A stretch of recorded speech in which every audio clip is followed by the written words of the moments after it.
Hola, me complace darles la bienvenida a este curso de Introducción a la Historia de las Doctrinas Filosóficas que forma parte del plan de estudios de la Escuela Nacional Preparatoria.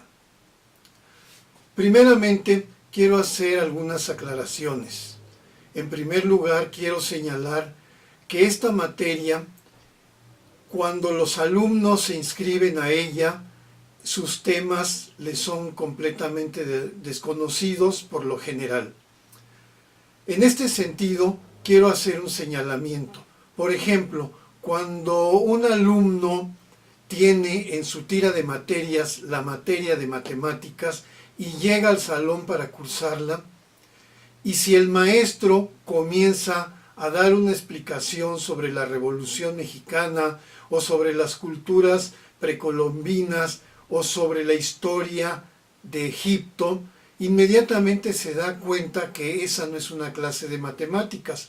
O al revés, si llega a una clase de historia y el profesor comienza a explicar la manera en la que se debe factorizar una ecuación, también se da cuenta de que algo anda mal.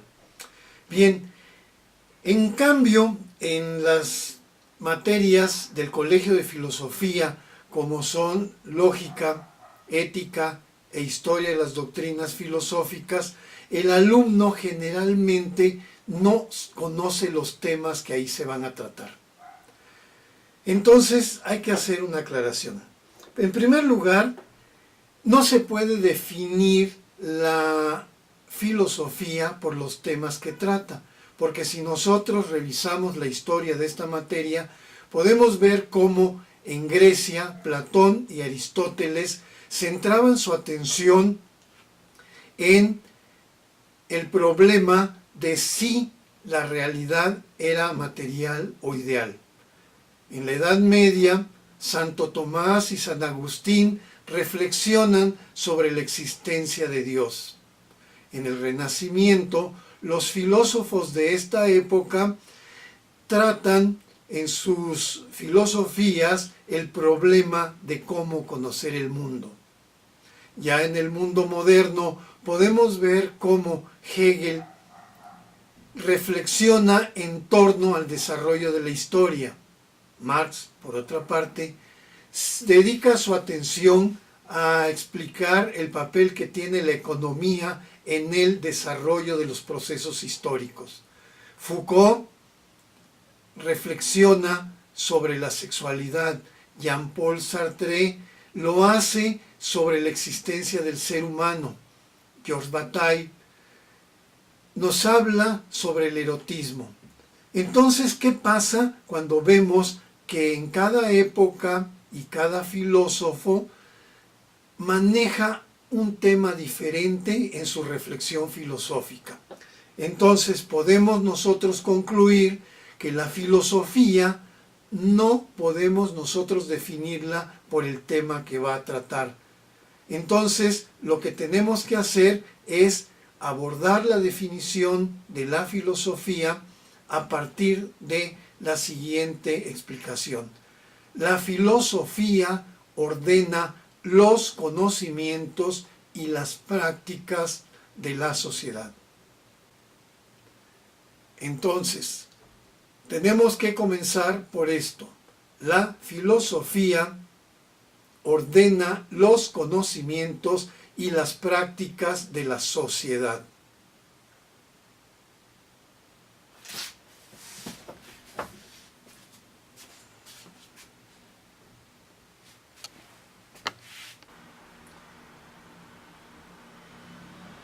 Para poder comprender el alcance de esta definición, les voy a proporcionar un pequeño esquema para que veamos cómo la filosofía puede ordenar los conocimientos y las prácticas de la sociedad.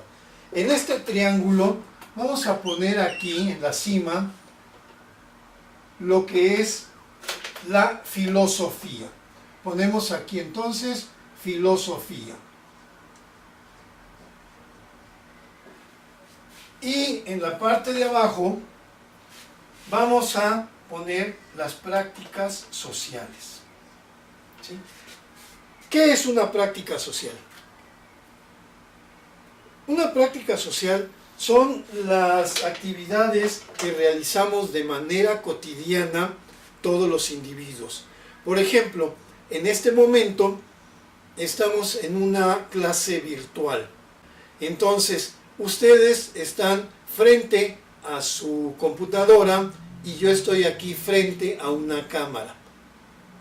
Es decir, ustedes tienen una práctica y yo tengo otra práctica. Una práctica social es eso, asistir al salón de clases o bien ponernos frente a una cámara o una computadora. De igual manera, el microbusero que nos transporta a la escuela está realizando una práctica social.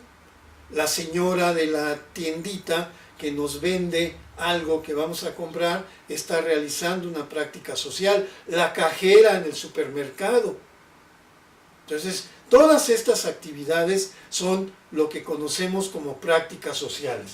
Entonces tenemos aquí, ¿verdad?, el alumno con su práctica social, el profesor también realizando una práctica social, la señora que atiende la tiendita, el microbusero,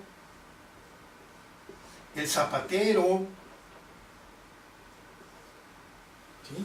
Incluso mi abuelita, aquí, cuando los fines de semana prepara unas ricas enchiladas para que nosotros vayamos a visitarla y tengamos un momento agradable de convivencia, ella está realizando una práctica social, preparando unas ricas enchiladas o chilaquiles.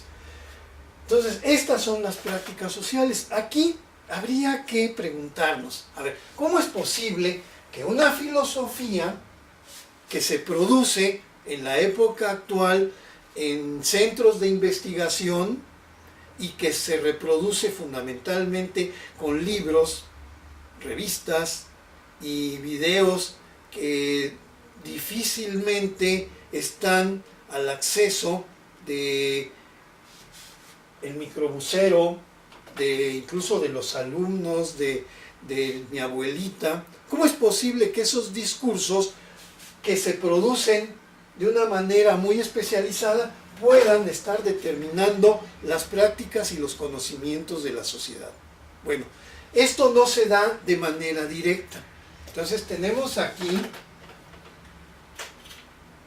un primer nivel y un segundo nivel. En este segundo nivel podemos nosotros, en este tercer nivel podemos encontrar a los artistas y a los científicos.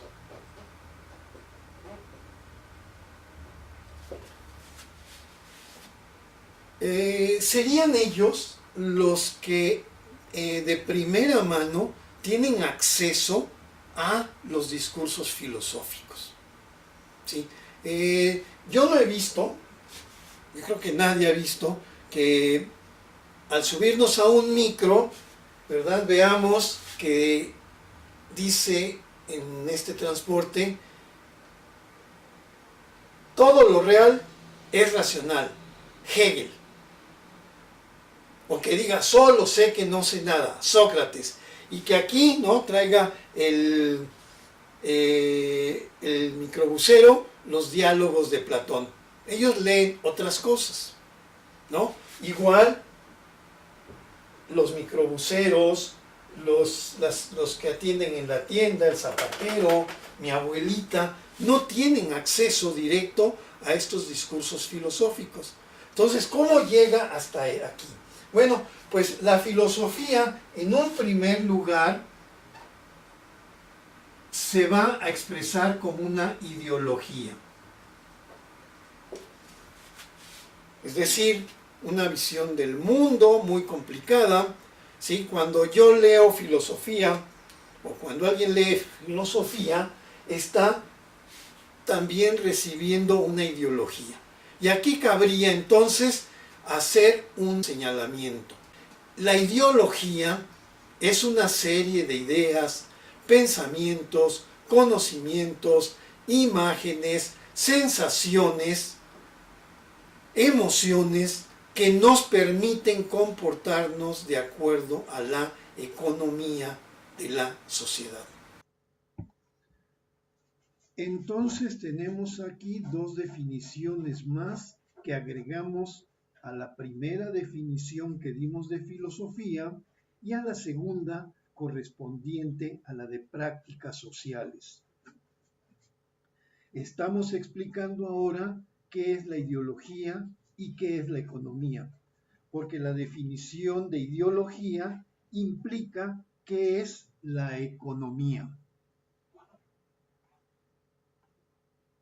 La economía es la forma como se producen y se distribuyen los satisfactores en la sociedad. ¿Sí? Entonces, debe quedar claro que entonces estamos para poder definir el funcionamiento de una ideología, tenemos ya un lenguaje, ¿no? Una definición de filosofía, una definición de ideología y lo que son las prácticas sociales. Entonces ponemos aquí prácticas sociales. Y entonces con esto vamos avanzando ya en el lenguaje, en los conceptos que necesitamos para introducirnos en esta materia.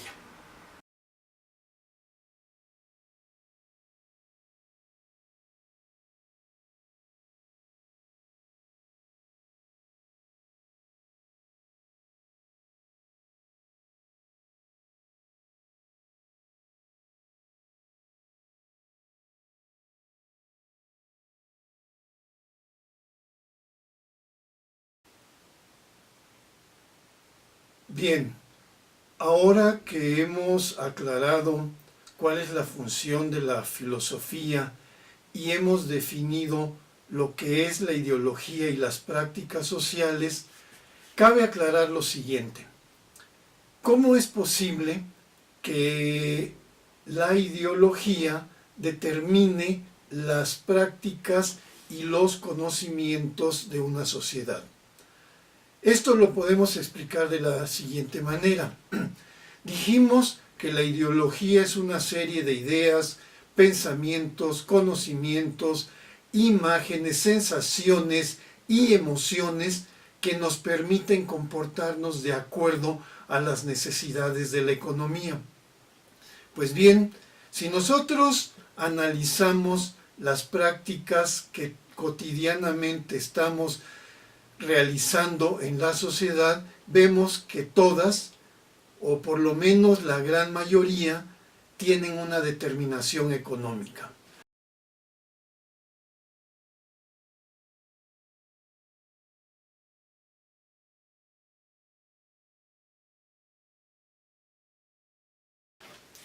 Explico. Por ejemplo, ustedes en este momento están atentos a este video y saben que tienen que revisarlo para poder hacer su trabajo de este curso. Es decir, ustedes ahí ya tienen un conocimiento. Yo, por otro lado, estoy aquí trabajando para proporcionarles un material que les permita entender lo que es la filosofía. Bueno, pues tanto ustedes como yo estamos aquí porque tenemos un interés económico. Ustedes están aquí porque quieren tener una herramienta que les facilite integrarse de manera favorable a la economía de la sociedad. Yo vengo aquí porque recibo un salario y este salario me permite tener acceso a los elementos de consumo de la sociedad. Por un lado, ¿verdad? Dijimos que la economía es la forma como se producen y distribuyen los satisfactores. Entonces, yo estoy aquí porque mi salario me permite consumir estos satisfactores y a la vez estoy de alguna manera produciendo fuerza de trabajo capacitada para que la economía funcione. Bien, entonces, si tenemos que la economía es la forma como se producen los satisfactores y cómo se consumen, entonces necesitamos de una ideología que nos dé pautas para que nosotros podamos integrarnos a esta economía. Pongo varios ejemplos. Por ejemplo, si yo voy a la tienda de la esquina y quiero comprar un gansito, de entrada yo ya sé que este gansito es un rico pastelito cubierto de chocolate, relleno de crema y malvavisco, y que lo puedo conseguir en cualquier tienda. Entonces yo llego a la tienda y pido mi gansito. La señora ya sabe lo que es un gansito, me lo da y yo sé que tengo que pagar por ese producto de marinela que me están entregando. No puedo salirme sin pagar. O yo no puedo llegar a la tienda y le pido un gansito y la señora me dice que no sabe de qué se trata. Es decir, todos ya tenemos una serie de conocimientos, pensamientos que nos permiten comportarnos en la vida cotidiana. Por ejemplo, entonces ustedes tienen que transportarse en un microbús. Entonces ustedes ya saben que cuando viene el metrobús por la calle, ustedes hacen una señal, levantan la mano, el microbús se detiene y les dice, súbanse, súbanse, y si no lo hacen, pues algo anda mal. No le pueden decir al microbusero, no, yo no voy a subirme, sino simplemente estoy estirando la mano. Nos exponemos a que el microbusero nos diga una grosería.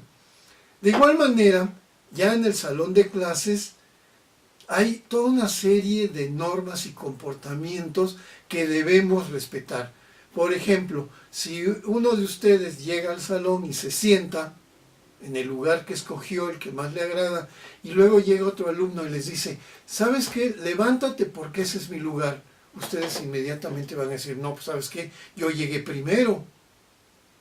Todos sabemos que en las aulas de la preparatoria no tenemos asignados lugares. El que llega primero escoge y el que llega al último se sienta donde encuentre el lugar. Incluso hay ocasiones en que los grupos son numerosos y no hay asientos suficientes. De igual manera, a veces yo he llegado y hay algún alumno o algunos alumnos en mi escritorio. Entonces yo les digo, ¿saben qué, muchachos? Buenos días, por favor, quítense porque voy a sentarme. No es posible que un alumno me diga, no, profesor, yo llegué primero. O sea, todos sabemos que el escritorio está reservado para el profesor. Y así todas las prácticas cotidianas vemos que tienen una connotación económica. Mi abuelita, que prepara enchiladas y chileaquiles muy ricos todos los fines de semana, bueno, no todos, algunos fines de semana, para que vayamos a visitarla y esta visita sea un momento grato de convivencia. Entonces ella, para poder preparar estos chilaquiles, tiene que comprar ingredientes. ¿Sí? Está preparando un satisfactor. Incluso llega a tener problemas con la comida. Por ejemplo, ella comenzó a preparar sus guisos a mediados o principios del siglo pasado y entonces preparaba unos ricos frijolitos en una olla de barro para acompañar sus guisos. Con el tiempo resultó que ya la olla de barro ya no era operante y tuvo que comprar una olla express. Compra para poder producir. Y nunca le gustaron mucho los frijoles. Ella decía que la olla de barro le daba un toque especial a sus guisos. Sin embargo, bueno, la comodidad hizo que comprara su olla express. Y aún más, en la actualidad ya ni siquiera tienen que recurrir a la olla express para preparar los frijolitos. Abre la alacena y saca una latita de la tía Chata para acompañar sus ricas enchiladas y chilaquiles. Y muchas veces está triste porque dice que no es lo mismo, pero bueno, esto es un conflicto que tiene una cuestión económica y ella ya tiene una ideología, una serie de conocimientos que le indican cómo debe ir produciendo los alimentos de acuerdo a los cambios que se van dando en la economía de la sociedad. Bien, entonces con esto nosotros ya podemos explicar qué función tiene la filosofía en la sociedad. Pero si recordamos que para poder entender que la filosofía ordena los conocimientos y las prácticas de la sociedad, tenemos que tener claro cómo funciona la ideología, qué es la economía y qué son las prácticas sociales. Para seguir adelante, vamos a acabar de llenar y elaborar nuestro esquema sobre la función de la filosofía.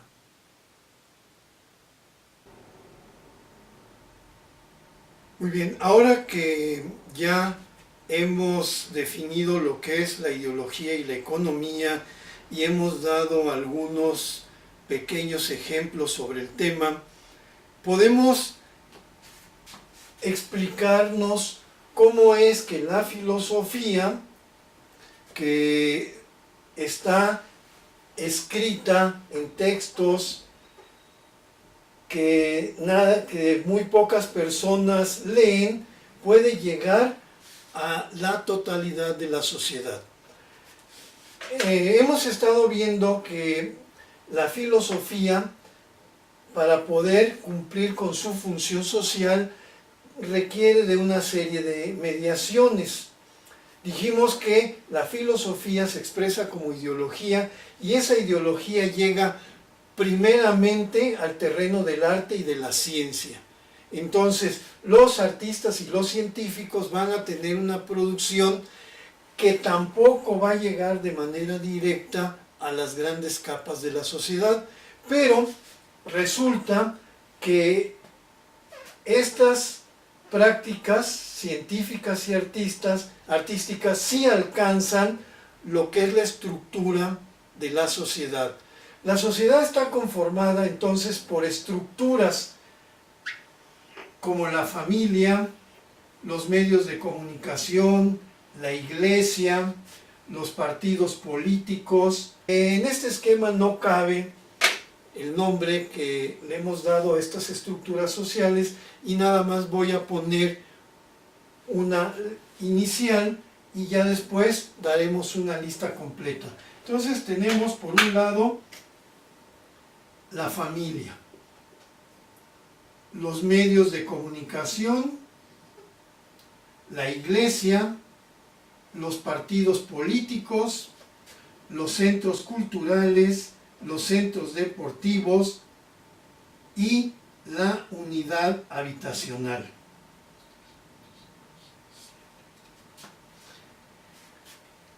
Ahora, si nosotros observamos, en todas estas estructuras existen líderes de opinión que tienen cierto conocimiento del mundo del arte y de la ciencia. Por ejemplo, en la familia, el líder de opinión o la lideresa de opinión es el padre o la madre. Recuerden cuando teníamos algún problema en la escuela, en la primaria, que necesitábamos que nos explicaran algo, recurríamos a este líder de opinión.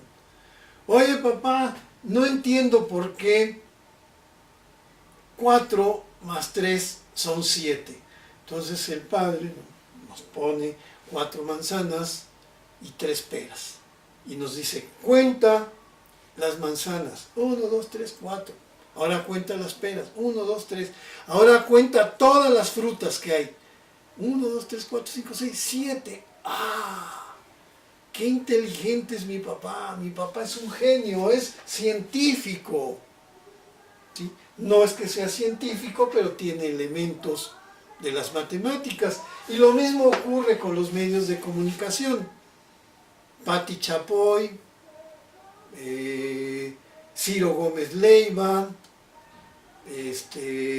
y todos los, Alatorre, López Dóriga, los actores de las telenovelas, no son científicos ni artistas en el terreno, digamos, de las grandes artes, de la literatura, de la danza, de la música. Entonces, estos personajes que actúan en las telenovelas no tienen un conocimiento completo de las ciencias, pero sí se empapan de algo y lo aplican para hacer sus telenovelas, y en las telenovelas nos mandan mensajes que van a orientar nuestras conductas. Los noticieros también, ¿no? Patti Chapoy no es científica, pero de alguna manera nos dice lo que está bien, lo que está mal, cómo hay que vestirse. El partido político, todos sabemos quién es el Peje, todos sabemos qué es Morena, todos sabemos quién es Calderón, todos sabemos qué es el PAN. Y a partir de ahí tenemos una visión del mundo. Los centros culturales, ¿no? Los teatros, la Casa de la Cultura, ¿sí? Los lugares en donde las escuelas, donde tomamos algún curso de danza o de arte o de teatro, son también estructuras de la sociedad. Los centros deportivos, no solamente los centros deportivos, ¿no? Los estadios de fútbol donde acudimos a ver algún espectáculo, están determinando nuestro comportamiento. Y no se diga, por ejemplo, la unidad habitacional. Vivimos en una unidad habitacional, ahí tenemos nuestra familia, pero también dentro de la unidad habitacional tenemos vecinos que nos enseñan cosas que no nos enseñan en la familia, ¿no? Aquellos traguitos clandestinos, ¿no? Aquella primera fumadita, a ver cómo le haces, no, mira, hazle así, jálale, ¿no? Cosas que en la familia pues no podemos aprender, ¿no? La niña que dice, oye, ¿cómo le haces? ¿Por qué a ti si te dejan llegar tarde cuando vamos a una fiesta y yo me tengo que salir temprano? No, mira, pues yo lo que hago es decir, oye mamá, voy a llegar tarde porque tengo aquí dificultades para transportarme. Bueno, sí, cuelgan. Oye, pero ¿no te van a decir algo? Pues sí, me regañan, pido perdón y ya no tengo que pedir permiso. Entonces si esta amiga nos crea una buena imagen, pues vamos a seguir sus consejos. Bien, podemos entonces ahora entender cómo esta filosofía que se expresa como ideología y que llega primeramente a los grandes conglomerados de artistas y científicos, y luego es retomado por la estructura de la sociedad, y ahora esta estructura efectivamente ya está en contacto directo con cada uno de nosotros. Bien, con esto entonces ya tenemos un panorama muy esquemático de cuál es la función de la filosofía. Es decir, la filosofía ordena los conocimientos y las prácticas de la sociedad. Ahora, esto es un esquema general. Más adelante vamos a ver cómo la filosofía de Aristóteles y Platón determinaron las prácticas de Grecia de esa época.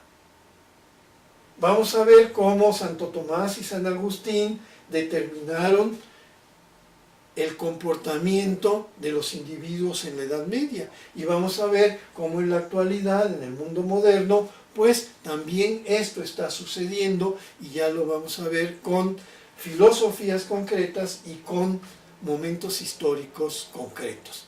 Con esto, pues ya estamos avanzando en nuestro curso de introducción a la filosofía, y únicamente habría que tomar nota de las definiciones de los 6 conceptos fundamentales de este primer tema que hemos titulado La función de la filosofía.